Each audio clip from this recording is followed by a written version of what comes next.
The following is a reading of Chapter 3 of the Encyclical Fratelli Tutti by Pope Francis. We have included paragraph numbers for quick reference. The text, with its sources, can be found online in the Papal Archives. Enjoy. Papal Archives in pure audio. Chapter 3. Envisaging and Engendering an Open World. 87. Human beings are so made that they cannot live, develop, and find fulfillment except in the sincere gift of self to others, nor can they fully know themselves apart from an encounter with other persons. I communicate effectively with myself only insofar as I communicate with others. No one can experience the true beauty of life without relating to others, without having real faces to love. This is part of the mystery of authentic human existence. Life exists where there is bonding, communion, fraternity, and life is stronger than death when it is built on true relationships and bonds of fidelity. On the contrary, there is no life when we claim to be self-sufficient and live as islands. In these attitudes, death prevails. Moving beyond ourselves. 88. In the depths of every heart, love creates bonds and expands existence, for it draws people out of themselves and towards others. Since we were made for love, in each one of us, a law of ecstasis seems to operate. The lover goes outside the self to find a fuller existence in another. For this reason, man always has to take up the challenge of moving beyond himself. 89. Nor can I reduce my life to relationships with a small group, even my own family. I cannot know myself apart from a broader network of relationships, including those that have preceded me and shaped my entire life. My relationship with those whom I respect has to take account of the fact that they do not live only for me, nor do I live only for them. Our relationships, if healthy and authentic, open us to others who expand and enrich us. Nowadays, our noblest social instincts can easily be thwarted by self-centered chats that give the impression of being deep relationships. On the contrary, authentic and mature love and true friendship can only take root in hearts open to growth through relationships with others. As couples or friends, we find that our hearts expand as we step out of ourselves and embrace others. Closed groups and self-absorbed couples that define themselves in opposition to others tend to be expressions of selfishness and mere self-preservation. 90.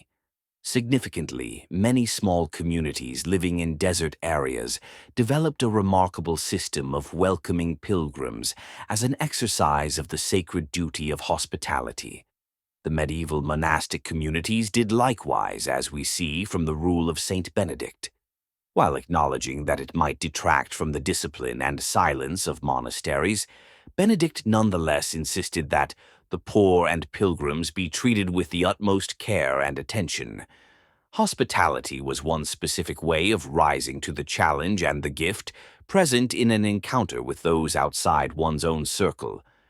The monks realized that the values they sought to cultivate had to be accompanied by a readiness to move beyond themselves in openness to others. The unique value of love. 91. People can develop certain habits that might appear as moral values: fortitude, sobriety, hard work, and similar virtues.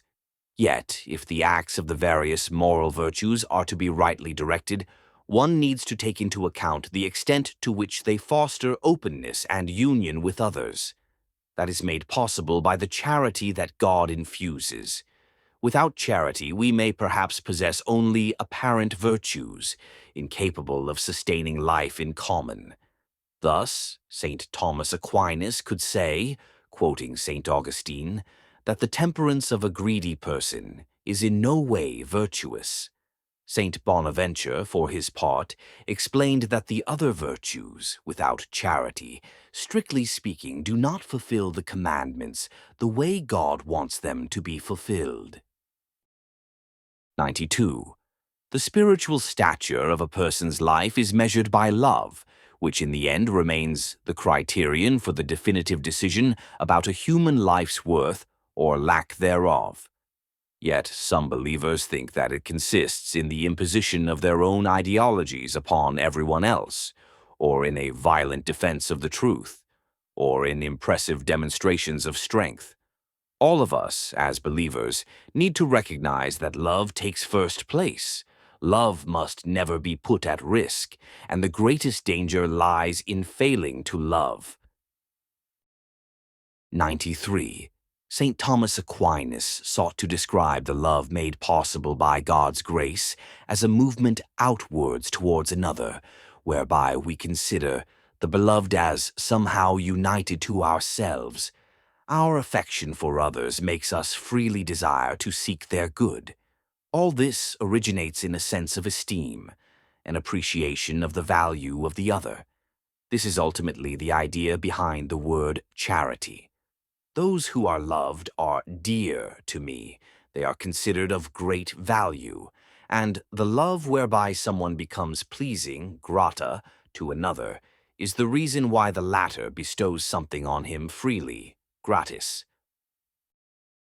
94. Love, then, is more than just a series of benevolent actions. Those actions have their source in a union increasingly directed towards others, considering them of value, worthy, pleasing, and beautiful, apart from their physical or moral appearances. Our love for others, for who they are, moves us to seek the best for their lives. Only by cultivating this way of relating to one another will we make possible a social friendship that excludes no one and a fraternity that is open to all. A love ever more open. 95. Love also impels us towards universal communion. No one can mature or find fulfillment by withdrawing from others. By its very nature, love calls for growth in openness and the ability to accept others as part of a continuing adventure that makes every periphery converge in a greater sense of mutual belonging. As Jesus told us, "You are all brothers." 96. This need to transcend our own limitations also applies to different regions and countries. Indeed, the ever-increasing number of interconnections and communications in today's world makes us powerfully aware of the unity and common destiny of the nations. In the dynamics of history and in the diversity of ethnic groups, societies, and cultures, we see the seeds of a vocation to form a community composed of brothers and sisters who accept and care for one another. Open societies that integrate everyone. 97. Some peripheries are close to us, in city centers or within our families. Hence, there is an aspect of universal openness in love that is existential rather than geographical. It has to do with our daily efforts to expand our circle of friends, to reach those who, even though they are close to me, I do not naturally consider a part of my circle of interests. Every brother or sister in need, when abandoned or ignored by the society in which I live, becomes an existential foreigner, even though born in the same country. They may be citizens with full rights, yet they are treated like foreigners in their own country. Racism is a virus that quickly mutates and instead of disappearing goes into hiding and lurks in waiting. 98. I would like to mention some of those hidden exiles who are treated as foreign bodies in society. Many persons with disabilities feel that they exist without belonging and without participating. Much still prevents them from being fully enfranchised. Our concern should be not only to care for them, but to ensure their active participation in the civil and ecclesial community. That is a demanding and even tiring process, yet one that will gradually contribute to the formation of consciences capable of acknowledging each individual as a unique and unrepeatable person. I think, too, of the elderly who, also due to their disability, are sometimes considered a burden. Yet each of them is able to offer a unique contribution to the common good through their remarkable life stories. Let me repeat, we need to have the courage to give a voice to those who are discriminated against due to their disability, because sadly, in some countries, even today, people find it hard to acknowledge them as persons of equal dignity. Inadequate understandings of universal love. 99. A love capable of transcending borders is the basis of what, in every city and country, can be called social friendship. Genuine social friendship within a society makes true universal openness possible. This is a far cry from the false universalism of those who constantly travel abroad because they cannot tolerate or love their own people. Those who look down on their own people tend to create within society categories of first and second class, people of greater or lesser dignity, people enjoying greater or fewer rights. In this way, they deny that there is room for everybody. 100. I am certainly not proposing an authoritarian and abstract universalism, devised or planned by a small group and presented as an ideal for the sake of leveling, dominating, and plundering. One model of globalization, in fact, consciously aims at a one-dimensional uniformity and seeks to eliminate all differences and traditions in a superficial quest for unity. If a certain kind of globalization claims to make everyone uniform, to level everyone out, that globalization destroys the rich gifts and uniqueness of each person and each people. This false universalism ends up depriving the world of its various colors, its beauty, and ultimately, its humanity. For the future is not monochrome. If we are courageous, we can contemplate it in all the variety and diversity of what each individual person has to offer.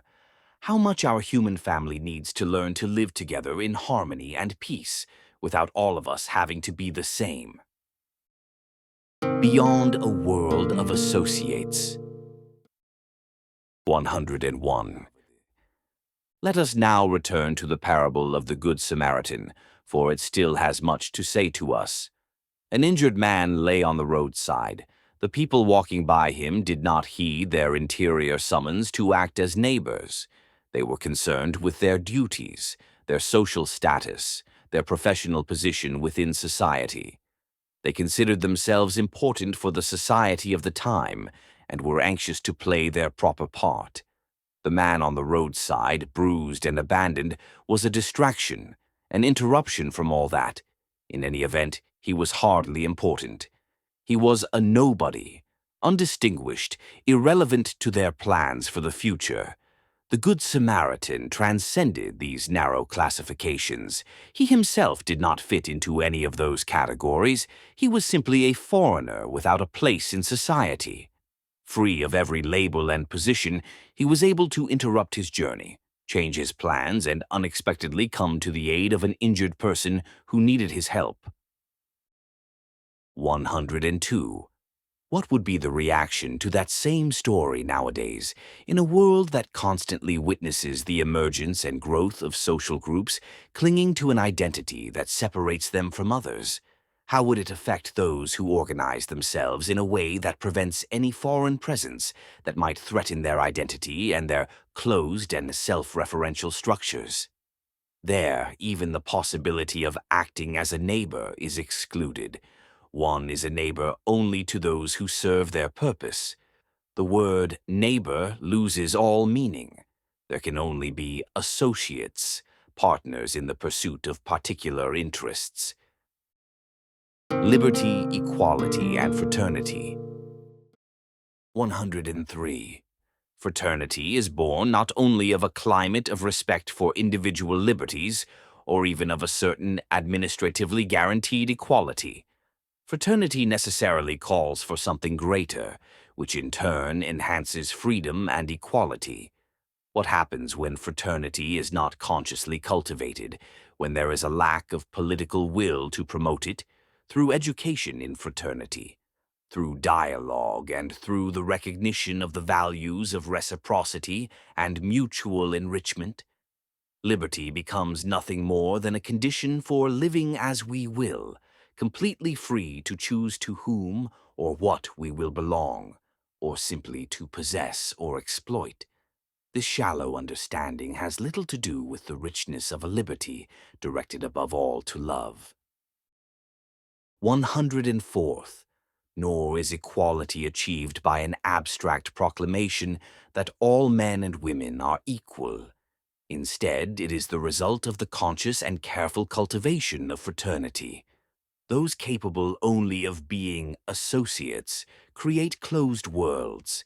Within that framework, what place is there for those who are not part of one's group of associates, yet long for a better life for themselves and their families? 105. Individualism does not make us more free, more equal, more fraternal.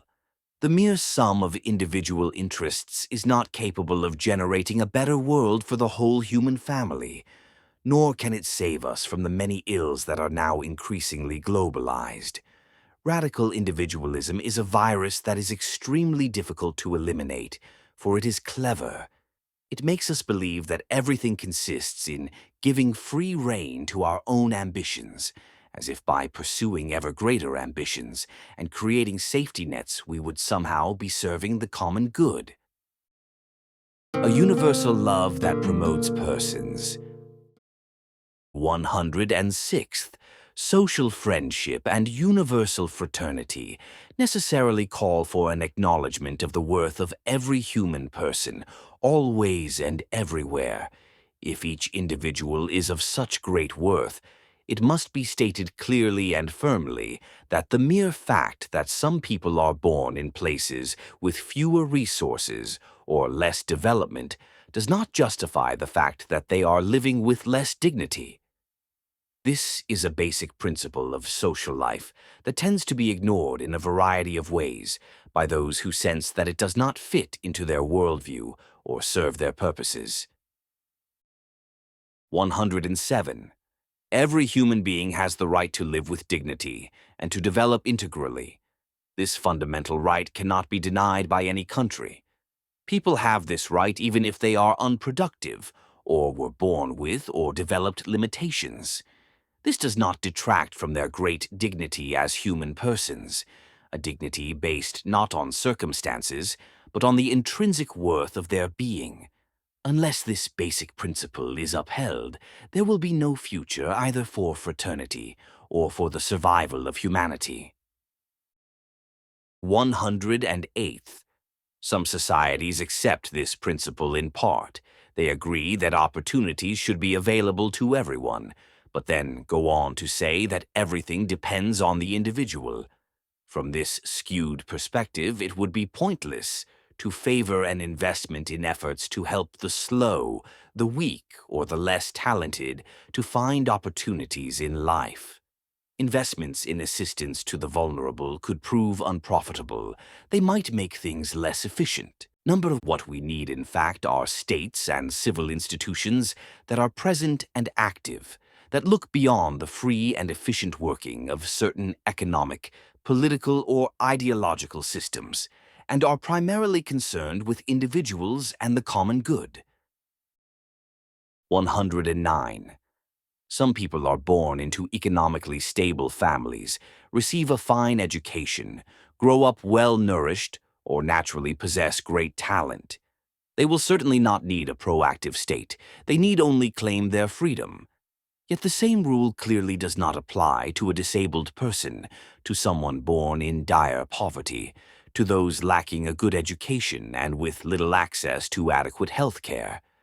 If a society is governed primarily by the criteria of market freedom and efficiency, there is no place for such persons, and fraternity will remain just another vague ideal. 110th. Indeed, to claim economic freedom while real conditions bar many people from actual access to it, and while possibilities for employment continue to shrink, is to practice doublespeak. Words like freedom, democracy, or fraternity prove meaningless, for the fact is that only when our economic and social system no longer produces even a single victim, a single person cast aside, will we be able to celebrate the feast of universal fraternity. A truly human and fraternal society will be capable of ensuring in an efficient and stable way that each of its members is accompanied at every stage of life, not only by providing for their basic needs, but by enabling them to give the best of themselves, even though their performance may be less than optimum, their pace slow, or their efficiency limited. 111. The human person, with his or her inalienable rights, is by nature open to relationship. Implanted deep within us is the call to transcend ourselves through an encounter with others. For this reason, care must be taken not to fall into certain errors which can arise from a misunderstanding of the concept of human rights and from its misuse.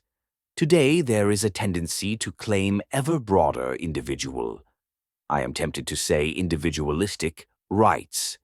Underlying this is a conception of the human person as detached from all social and anthropological contexts, as if the person were a monad, mones, increasingly unconcerned with others.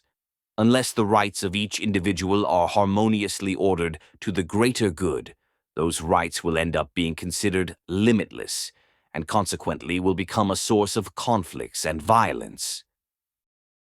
Promoting the moral good. 112. Nor can we fail to mention that seeking and pursuing the good of others and of the entire human family also implies helping individuals and societies to mature in the moral values that foster integral human development. The New Testament describes one fruit of the Holy Spirit as agathosini. The Greek word expresses attachment to the good, pursuit of the good. Even more, it suggests a striving for excellence and what is best for others, their growth in maturity and health, the cultivation of values and not simply material well-being. A similar expression exists in Latin, benevolentia. This is an attitude that wills the good of others. It bespeaks a yearning for goodness, an inclination towards all that is fine and excellent, a desire to fill the lives of others with what is beautiful, sublime, and edifying. 113. Here, regrettably, I feel bound to reiterate that we have had enough of immorality and the mockery of ethics, goodness, faith, and honesty. It is time to acknowledge that light-hearted superficiality has done us no good. Once the foundations of social life are corroded, what ensues are battles over conflicting interests. Let us return to promoting the good for ourselves and for the whole human family, and thus advance together towards an authentic and integral growth. Every society needs to ensure that values are passed on. Otherwise, what is handed down are selfishness, violence, corruption in its various forms, indifference, and, ultimately, a life closed to transcendence and entrenched in individual interests. The value of solidarity. 114. I would like especially to mention solidarity, which, as a moral virtue and social attitude born of personal conversion, calls for commitment on the part of those responsible for education and formation. I think first of families, called to a primary and vital mission of education. Families are the first place where the values of love and fraternity, togetherness and sharing, concern and care for others are lived out and handed on. They are also the privileged milieu for transmitting the faith, beginning with those first simple gestures of devotion which mothers teach their children. Teachers, who have the challenging task of training children and youth in schools or other settings, should be conscious that their responsibility extends also to the moral, spiritual, and social aspects of life. The values of freedom, mutual respect, and solidarity can be handed on from a tender age. Communicators also have a responsibility for education and formation, especially nowadays, when the means of information and communication are so widespread. 115. At a time when everything seems to disintegrate and lose consistency, it is good for us to appeal to the solidity born of the consciousness that we are responsible for the fragility of others as we strive to build a common future. Solidarity finds concrete expression in service, which can take a variety of forms in an effort to care for others. And service in great part means caring for vulnerability, for the vulnerable members of our families, our society, our people. In offering such service, individuals learn to set aside their own wishes and desires, their pursuit of power, before the concrete gaze of those who are most vulnerable. Service always looks to their faces, touches their flesh, senses their closeness, and even, in some cases, suffers that closeness and tries to help them. Service is never ideological, for we do not serve ideas, we serve people. 116. The needy generally practice the special solidarity that exists among those who are poor and suffering, and which our civilization seems to have forgotten or would prefer, in fact, to forget. Solidarity is a word that is not always well received. In certain situations, it has become a dirty word, a word that dare not be said. Solidarity means much more than engaging in sporadic acts of generosity. It means thinking and acting in terms of community. It means that the lives of all are prior to the appropriation of goods by a few. It also means combating the structural causes of poverty, inequality, the lack of work, land and housing, the denial of social and labor rights. It means confronting the destructive effects of the empire of money. Solidarity, understood in its most profound meaning, is a way of making history, and this is what popular movements are doing. 117. When we speak of the need to care for our common home, our planet, we appeal to that spark of universal consciousness and mutual concern that may still be present in people's hearts. Those who enjoy a surplus of water yet choose to conserve it for the sake of the greater human family have attained a moral stature that allows them to look beyond themselves and the group to which they belong. How marvelously human! The same attitude is demanded if we are to recognize the rights of all people, even those born beyond our own borders. Re-envisaging the social role of property. 118. The world exists for everyone because all of us were born with the same dignity. Differences of color, religion, talent, place of birth or residence, and so many others cannot be used to justify the privileges of some over the rights of all. As a community, we have an obligation to ensure that every person lives with dignity and has sufficient opportunities for his or her integral development. 119th. In the first Christian centuries, a number of thinkers developed a universal vision in their reflections on the common destination of created goods. This led them to realize that if one person lacks what is necessary to live with dignity, it is because another person is detaining it. St. John Chrysostom summarizes it in this way: "Not to share our wealth with the poor is to rob them and take away their livelihood.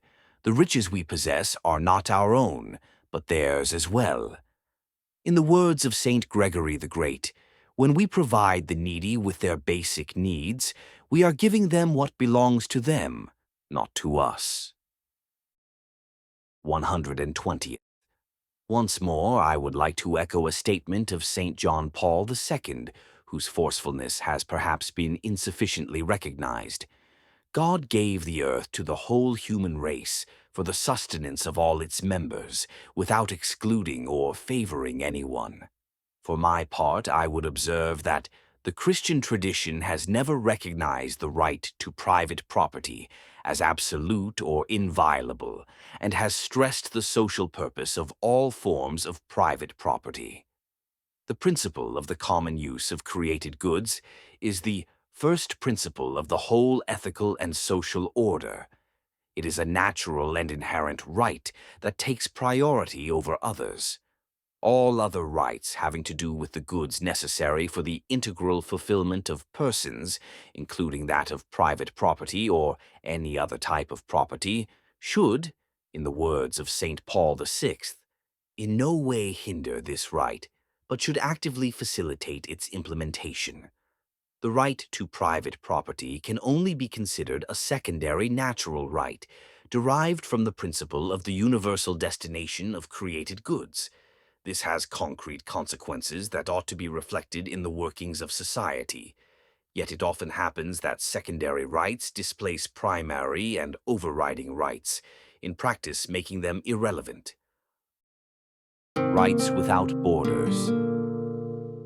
121. No one, then, can remain excluded because of his or her place of birth, much less because of privileges enjoyed by others who were born in lands of greater opportunity. The limits and borders of individual states cannot stand in the way of this.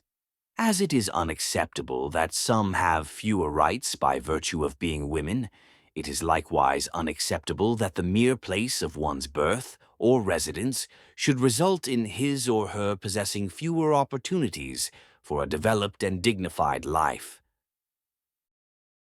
122. Development must not aim at the amassing of wealth by a few, but must ensure human rights, personal and social, economic and political, including the rights of nations and of peoples. The right of some to free enterprise or market freedom cannot supersede the rights of peoples and the dignity of the poor, or, for that matter, respect for the natural environment. For, if we make something our own, it is only to administer it for the good of all. 123. Business activity is essentially a noble vocation directed to producing wealth and improving our world. God encourages us to develop the talents He gave us, and He has made our universe one of immense potential. In God's plan, each individual is called to promote his or her own development, and this includes finding the best economic and technological means of multiplying goods and increasing wealth. Business abilities, which are a gift from God, should always be clearly directed to the development of others and to eliminating poverty, especially through the creation of diversified work opportunities. The right to private property is always accompanied by the primary and prior principle of the subordination of all private property to the universal destination of the earth's goods, and thus the right of all to their use. The rights of peoples. 124. Nowadays, a firm belief in the common destination of the earth's goods requires that this principle also be applied to nations, their territories, and their resources. Seen from the standpoint not only of the legitimacy of private property and the rights of its citizens, but also of the first principle of the common destination of goods, we can then say that each country also belongs to the foreigner, inasmuch as a territory's goods must not be denied to a needy person coming from elsewhere. As the bishops of the United States have taught, there are fundamental rights that precede any society because they flow from the dignity granted to each person as created by God. 125. This presupposes a different way of understanding relations and exchanges between countries. If every human being possesses an inalienable dignity, if all people are my brothers and sisters, and if the world truly belongs to everyone, then it matters little whether my neighbor was born in my country or elsewhere. My own country also shares responsibility for his or her development. although it can fulfill that responsibility in a variety of ways. It can offer a generous welcome to those in urgent need, or work to improve living conditions in their native lands by refusing to exploit those countries, or to drain them of natural resources, backing corrupt systems that hinder the dignified development of their peoples. What applies to nations is true also for different regions within each country, since there too great inequalities often exist. At times, the inability to recognize equal human dignity leads the more developed regions in some countries to think that they can jettison the dead weight of poorer regions and so increase their level of consumption. 126. We are really speaking about a new network of international relations, since there is no way to resolve the serious problems of our world if we continue to think only in terms of mutual assistance between individuals or small groups. Nor should we forget that inequity affects not only individuals but entire countries. It compels us to consider an ethics of international relations. Indeed, justice requires recognizing and respecting not only the rights of individuals, but also social rights and the rights of peoples. This means finding a way to ensure the fundamental right of peoples to subsistence and progress, a right which is at times severely restricted by the pressure created by foreign debt. In many instances, debt repayment not only fails to promote development, but gravely limits and conditions it. While respecting the principle that all legitimately acquired debt must be repaid, the way in which many poor countries fulfill this obligation should not end up compromising their very existence and growth.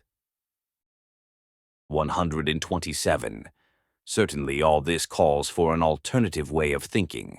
Without an attempt to enter into that way of thinking, what I am saying here will sound wildly unrealistic. On the other hand, if we accept the great principle that there are rights born of our inalienable human dignity, we can rise to the challenge of envisaging a new humanity. We can aspire to a world that provides land, housing, and work for all. This is the true path of peace, not the senseless and myopic strategy of sowing fear and mistrust in the face of outside threats. For a real and lasting peace will only be possible on the basis of a global ethic of solidarity and cooperation in the service of a future shaped by interdependence and shared responsibility in the whole human family. This concludes the reading of Chapter 3 of the Encyclical Fratelli Tutti by Pope Francis. Remember to like and subscribe to find the other chapters and other documents from the Papal Archives. Thank you for listening. Papal Archives in pure audio. Papa!